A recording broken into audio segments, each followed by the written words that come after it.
Now will start the versatile nature of carbon, कि क्यों carbon जो है वो इतना वर्सेटाइल है। वर्सेटाइल का मतलब इतने ज्यादा कंपाउंड्स क्यों बनाता है ये, इतने ज्यादा कंपाउंड्स ये इसलिए बनाता है। जैसे कार्बन के आप देखो, लिविंग बींग्स में भी कार्बन के कंपाउंड्स हैं। जो कार्बोहाइड्रेट्स हम ले रहे हैं, खा रहे हैं, उनमें सब में कार्बन है। ग्लूकोज हम पीते हैं, उस ग्लूकोज का फॉर्मूला ये है। प्लांट के अंदर जो ग्लूकोज बन रहा है फोटोसिंथेसिस में, उसके अंदर 6 कार्बन है। जो चीनी हम खा रहे हैं उसका फॉर्मूला है C12H22O11, तो इसके अंदर भी 12 कार्बन है। तो कार्बन के इतने ज्यादा कंपाउंड्स बनते हैं कि, जबकि इतना ज्यादा इसका जो है एटॉमिक साइज काफी छोटा होता है और ये नॉन मेटल है, लेकिन कुछ ऐसी यूनिक प्रॉपर्टी हैं जिनकी वजह से कार्बन एक बहुत ज्यादा कंपाउंड्स बना लेता है। और उन यूनिक प्रॉपर्टीज में सबसे जो पहली प्रॉपर्टी हम देखेंगे वो है कैटेनेशन प्रॉपर्टी। कैटेनेशन का मतलब है सेल्फ लिंकेज।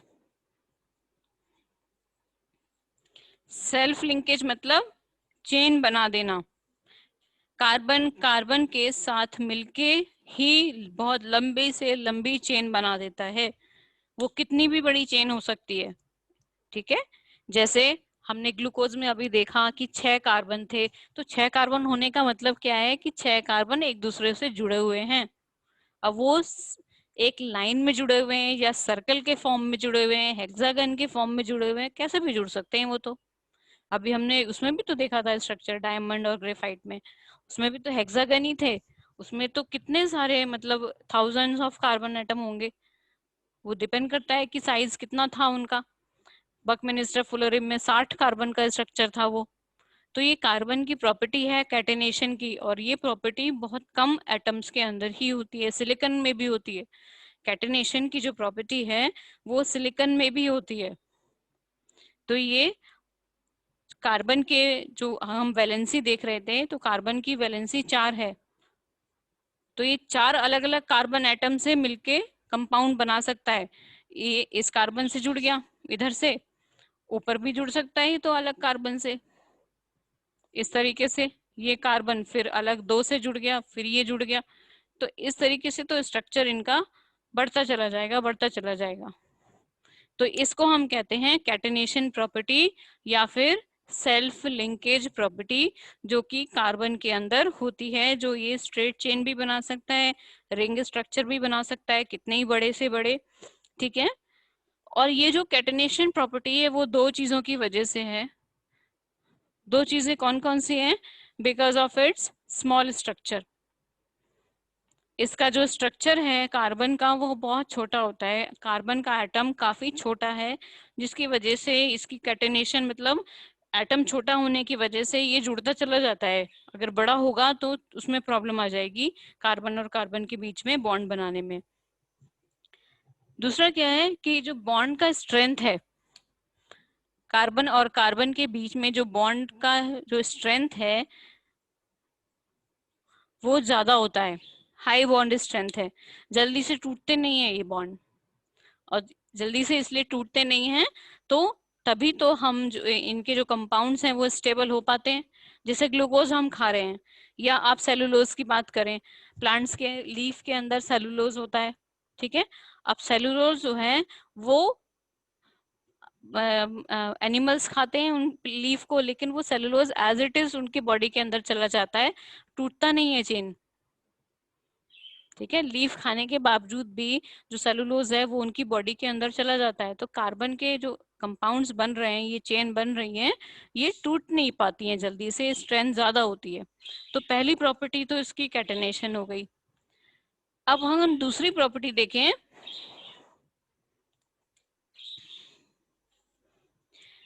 सेकेंड प्रॉपर्टी जो है वो है इसकी टेट्रावैलेंसी।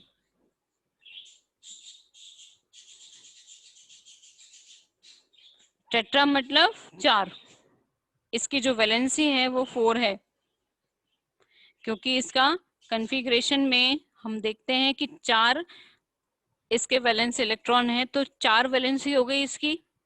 ठीक है, अगर इसमें 4 वैलेंसी एक यूनिक सा फीचर है ये, इसकी वजह से ये 4 अलग अलग आइटम से भी जुड़ सकता है और 4 ये अलग अलग कार्बन से भी जुड़ सकता है।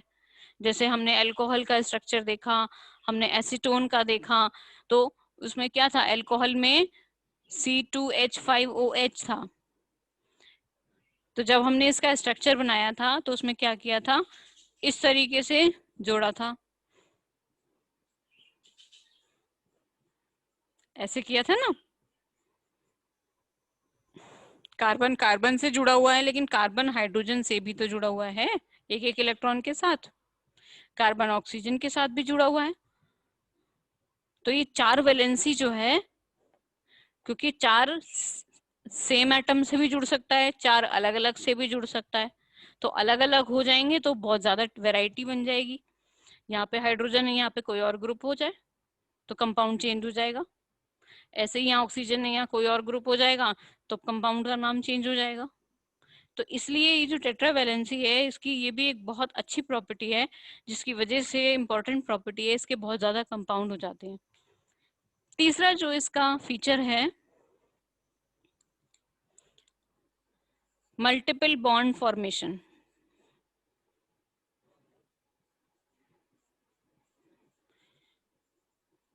मल्टीपल बॉन्ड फॉर्मेशन का मतलब कि एक से ज्यादा बॉन्ड ये कार्बन और कार्बन के बीच में बना सकता है।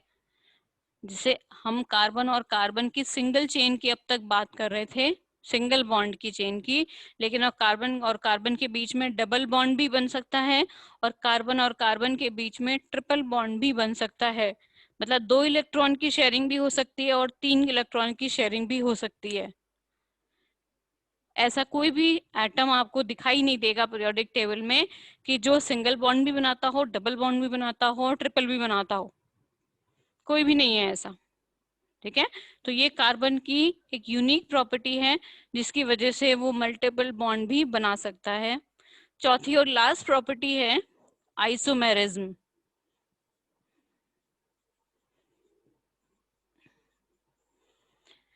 आइसोमेरिज्म का मतलब है कि जैसे कि मान लो एक एग्जांपल से हम समझ लेते हैं।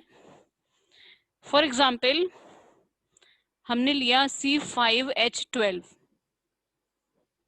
ठीक है, 5 कार्बन 12 हाइड्रोजन। अब हम इसका स्ट्रक्चर बना लेते हैं। स्ट्रक्चर जब हम बनाएं तो हम पांचों कार्बन को एक लाइन में लगा देते हैं। 5 कार्बन हो गए, अब हाइड्रोजन लगा दीजिए। 4 वैलेंसी कंप्लीट करनी है, एक वैलेंसी ये रही, 3 हाइड्रोजन लगा दिए, टोटल 4 हो गई इस कार्बन की। हर एक कार्बन की 4 वैलेंसी हमको कंप्लीट करनी होती है। यहाँ पे 2 वैलेंसी एक तरफ इससे जुड़ा है, एक तरफ इससे जुड़ा है, 2 वैलेंसी खाली है, 2 हाइड्रोजन लगा दो। ऐसे ही यहाँ 2 कार्बन से जुड़ा हुआ है, एक वैलेंस 2 खाली है, 2 हाइड्रोजन लगा दिए। सेम ऐसे ही, और इधर 3 से जुड़ गया, हो गया। तो यहाँ पे आप टोटल गिन लो, 1 2 3 4 5, 3 2 5 2 7 और 2 9 और 3 12। तो ये स्ट्रक्चर बन गया C5H12 का। तो केवल ये स्ट्रक्चर नहीं हो सकता, एक और स्ट्रक्चर मैं अभी आपको बना के दिखा देती हूँ। मैम हाँ मैम ये वापस बता दो। अच्छा, देखो 5 कार्बन थे, हम पहले 5 कार्बन लगा देते हैं, क्योंकि ये आइसोमेरिज्म का टॉपिक अभी आपके आगे भी आएगा इस चैप्टर में। अभी तो ये जस्ट एक डेफिनेशन सी बताई है मैंने, अब ये पूरा इलेबोरेटेड होके आएगा। ठीक है, 5 कार्बन लगा दिए हमने। अब हमें हाइड्रोजन पूरे करने हैं, तो पहले कार्बन की 4 वैलेंसी हमें कंप्लीट करनी होती है हर कार्बन की। यहाँ कार्बन इधर से एक कार्बन से जुड़ा हुआ है, तो 3 वैलेंसी खाली है, तो 3 हाइड्रोजन लगा दो। 3 और 1 4, इस कार्बन की वैलेंसी कंप्लीट। इस पे आ जाओ, ये इधर भी जुड़ा है, इधर भी जुड़ा है, मतलब 2 वैलेंसी इसकी फिल है, आपको 2 और फिल करनी है, तो यहाँ पे 2 हाइड्रोजन लगा दो। 4 हो गई इसकी वैलेंसी टोटल। इस तरीके से इधर भी जुड़ा हुआ है, इधर भी जुड़ा हुआ है, इधर भी हमने 2 हाइड्रोजन लगा दिए, तो वैलेंसी कंप्लीट। इस तरीके से इस वाले कार्बन की भी वैलेंसी कंप्लीट। अब बचा टर्मिनल वाला, तो ये एक तो इसकी वैलेंसी इस कार्बन की ये रही, 3 हमने लगा दिए हाइड्रोजन, तो ये स्ट्रक्चर बन गया C5H12 के लिए। तो अब एक और स्ट्रक्चर भी बन सकता है इसका, वो कैसे बनेगा?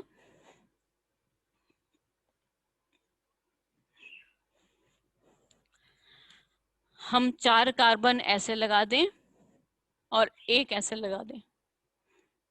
भाई हमें तो 5 कार्बन पूरे करने हैं, हमने 4 सीधे लगा दिए, एक को इससे जोड़ दिया, हो गए 5 कार्बन। अब हाइड्रोजन पूरे कर दो, 3 हाइड्रोजन, चौथी वैलेंसी ये रही, 3 हाइड्रोजन, चौथी वैलेंसी ये रही, ऐसे ही इधर 3 हाइड्रोजन, ये रही 4th वैलेंसी। अब ये वाले पूरे कर दो, 1 2 3 4, 1 2 3 4। अब टोटल गिन लो, 3 3 6 3 9 और 2 11 और 1 12 हो गए। हमको क्या करना था कि हमको इस फॉर्मूले को लेते हुए टोटल 5 कार्बन और 12 हाइड्रोजन को पूरा करना था, तो वो हमने इस स्ट्रक्चर में बना दिया, नॉर्मल स्ट्रक्चर, और दूसरा स्ट्रक्चर हमने इसका ये बना दिया। इसको कहते हैं हम आइसोमेरिज्म। जब हम कार्बन और हाइड्रोजन के नंबर को सेम रखते हुए 2 अलग अलग स्ट्रक्चर बना देना, तो केवल कार्बन ही है जो कि आइसोमेरिज्म को शो करता है, और कोई भी एलिमेंट ऐसा नहीं है जो इस तरीके से कोई प्रॉपर्टी को शो करता हो। तो ये थे कार्बन के कुछ यूनिक प्रॉपर्टीज जिसकी वजह से उसके कंपाउंड्स बहुत ज्यादा हैं। तो ये लिखने के लिए आ जाते हैं कि आपको कोई 2 प्रॉपर्टीज बताइए जिसके थ्रू आप क्या कर सकते हैं, इसके